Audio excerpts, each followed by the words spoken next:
I love messy woods.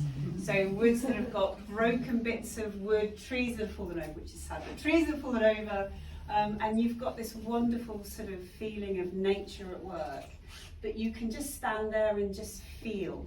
You know, you can feel the trees, you can sense the smells, you can, you know, see the light coming through the trees. And what's important to me is that I replicate that in my paintings. So at the moment I'm getting a lot of inspiration still from around here, but I'm also going further to Savernake Woods in Marlborough, which are a wonderful ancient woodland.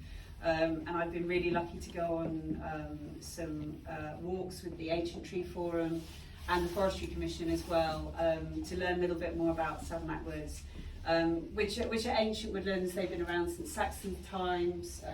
You know, they were hunted in. You've got the Royal Navy took timber from them. There's a lot of pollarding, so these beautiful oak trees, actually that we've lost, that have been, you know, been made into ships. But it's a wonderful reflection of almost human history. You know, how we've always needed the woods, and the woods don't need us, that's for sure. But you know, how we live alongside them and we live with them. It's much more than just a beautiful autumn scene or a stimulating, you know, sort of spring colour. There is a really ancient relationship with trees and with that environment.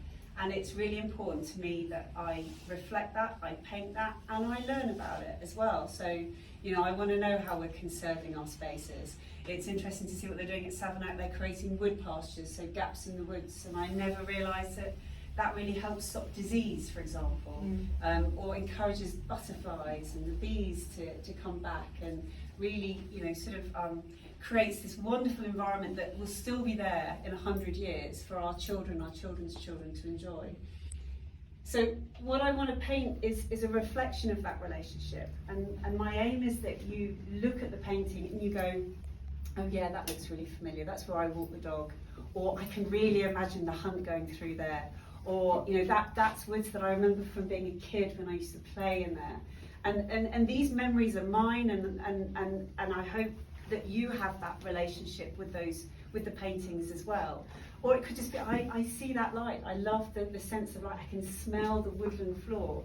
I really want the viewer to sort of build that individual relationship that's a personal thing with each of the paintings, and really feel that you can look in as almost like a window into the tree scenes. And that's what's really important to me. And how I paint is a reflection of what I see as well. So I'll start on a black underpaint, so that really, you know, the absence of light, there's no life, there's nothing there. And then I'll start to build colour, and it makes me feel like a magician. I feel like I'm conjuring life off this static piece of canvas or wood or paper, and slowly build with colours and brush marks, and start to almost feel like I've turned a light on, or I've hopefully captured the autumn or the spring, and brought life to the painting. And it's a wonderful process. So it allows me to be intimate with the woods that I'm beginning to really explore and know really, really well. But also it's really satisfying to create a composition that hopefully you want to walk into, that you want to engage with, and that's really important as well. And then I was going to say, actually, my paintings, and it's been really interesting talking to you guys, my paintings have evolved over the years and got more and more complex. So they take an awfully long time to do. So some of these paintings are sort of 4 or 5 days, and part of that isn't just painting, it's also just looking at the painting, see what it needs.